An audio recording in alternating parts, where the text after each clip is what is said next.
Bonjour peuple de Dieu, que le Dieu puissant de Papa Florian nous bénisse tous. J'ai une bonne nouvelle pour mon frère, j'ai une bonne nouvelle pour ma soeur, j'ai une bonne nouvelle pour tous ceux qui nous suivent venant de la parole du Seigneur. Notre Dieu que nous prions est un Dieu puissant et il a déjà démontré cela. Mais je viens encore aujourd'hui au travers de ce message te rassurer, de ne pas avoir peur, de ne plus craindre, de ne plus te soucier. Il y a deux bonnes nouvelles que nous allons tirer dans la Bible, dans la parole de Dieu tout à l'heure.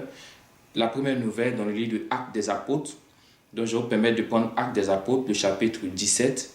Et nous allons lire ensemble le verset 31.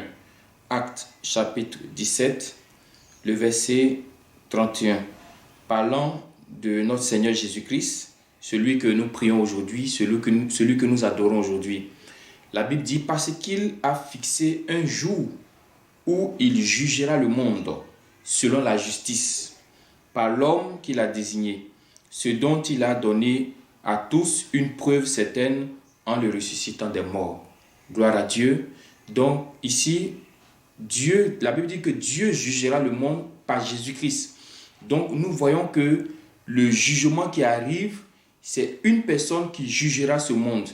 Et cette personne n'est nul d'autre que le Seigneur Jésus-Christ. C'est lui qui jugera le monde. C'est lui qui fera payer au monde tous ses agissements. Donc nous retenons ici que Jésus est le juge de la terre. Jésus est le juge de l'univers. Gloire à Dieu, que ça ne soit pas un autre sorcier ou ce n'est pas une autre personne, mais que c'est notre Jésus que nous prions qui est le juge. Quelle assurance, quelle joie. Imaginez-vous un instant que vous avez un procès et il se trouve que le juge qui est là et vous qui devez être jugé, vous vous connaissez déjà. Peut-être même que vous avez fait les bancs ensemble. Peut-être que c'est quelqu'un à qui tu as rendu service un jour. Ou peut-être que c'est quelqu'un dont tu as aidé l'enfant un jour. Ou peut-être c'est quelqu'un à qui tu as prêté quelque chose un jour, qui est devenu juge. Vous voyez, déjà même, le procès n'a pas encore commencé et tu es en joie. Tu es convaincu que tu vas gagner le procès parce que le juge qui est là, tu le connais. Et il te connaît. Certainement, pendant le procès, quand il regarde ton visage, il sent qu'il te connaît quelque part. Et la Bible dit que Jésus connaît ses brebis. Jésus connaît ses enfants. Donc, si c'est lui qui est le juge de la terre, alors gloire à Dieu. Si personne d'autre ne peut te juger que c'est lui, le juge de la terre, mon frère, ma soeur, dors tranquillement. Plus de culpabilité. Personne ne peut t'accuser de quoi que ce soit. Et ce qui est bien dans le deuxième texte que nous allons prendre cette fois-ci, dans le livre de 1 Jean, le chapitre 2, le verset 1. 1 Jean, le chapitre 2, le verset 1. La Bible dit, mes petits enfants, nous sommes les enfants de Dieu. Je vous écris ces choses afin que vous ne péchiez point. Et même si quelqu'un a péché, nous avons un avocat auprès du Père, Jésus-Christ le juste. C'est bizarre. En même temps qu'il est juge, en même temps qu'il est avocat. C'est ce que je suis en train de dire. C'est-à-dire celui qui est censé te condamner, c'est lui qui est ton avocat. Si le juge là, tu le connais, tu ne crains rien. Donc, enfants de Dieu, frères et sœurs, vous ne craignez rien. Et même si dans la vie physique, quelqu'un a un procès en ce moment où il est en train de parler, dis-toi que Jésus devient ton avocat.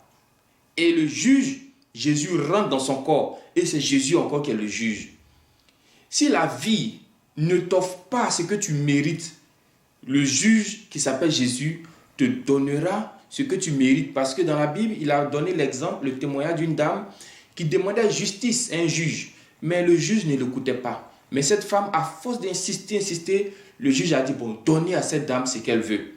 Mais si lui qui est homme, à force d'insister, la dame a pu recevoir, alors c'est que si nous aussi, nous insistons auprès de Jésus, nous allons recevoir notre part de bénédiction. Donc je suis venu t'annoncer que celui qui est juge de la terre, là, c'est lui aussi qui est notre avocat. Donc tu n'as pas de crainte, tu n'as pas de peur. À partir de cet instant, dors tranquillement et réveille-toi tranquillement. Si il y a une affaire en face de toi, ne panique pas. Il a dit à ses disciples, lorsqu'on va vous traîner devant les tribunaux, Ne vous inquiétez pas de ce que vous allez dire, parce qu'à l'instant, je vais mettre les mots dans votre bouche. Il a dit ça à ses disciples. Vous comprenez pourquoi? Parce qu'il sait que quand ils vont s'arrêter devant le juge, là, lui, Jésus, rentrera dans le corps de ce juge. Donc que le Dieu de parfois nous bénisse. C'est lui qui est avocat et c'est lui qui est juge. Donc des deux côtés, nous gagnons avec le Dieu de Papa Florian. Que ce soit le matin, on gagne. Que ce soit la nuit, nous gagnons. Que ce soit en haut, que ce soit en bas sur la terre, nous gagnons avec le Dieu de Papa Florian. C'était un message d'encouragement. Que ce Dieu te bénisse. Que ce Dieu soit avec chacun d'entre nous. Tous ceux qui ont des problèmes de papier, je m'adresse maintenant à nos frères et sœurs de la diaspora. Tous ceux qui ont des problèmes de papier, des titres de séjour qui sont bloqués, des titres de séjour qui sont refusés, des nationalités qu'on ne veut pas te donner. J'ai dit, Jésus qui est juge, il rentrera dans le corps de qui que ce soit et il te donnera ce papier au nom de Jésus. Donc ne t'inquiète de rien, n'aie plus peur. On ne va pas t'expulser. Tu resteras là-bas et de là-bas, tu vas nous envoyer ton témoignage. Jésus-Christ, il est juge et en même temps, il est avocat. Nous sommes protégés. Que Dieu nous bénisse, que le Dieu de Papa Florian soit dans la maison de chacun d'entre nous. Merci beaucoup, peuple de Dieu. Soyez bénis.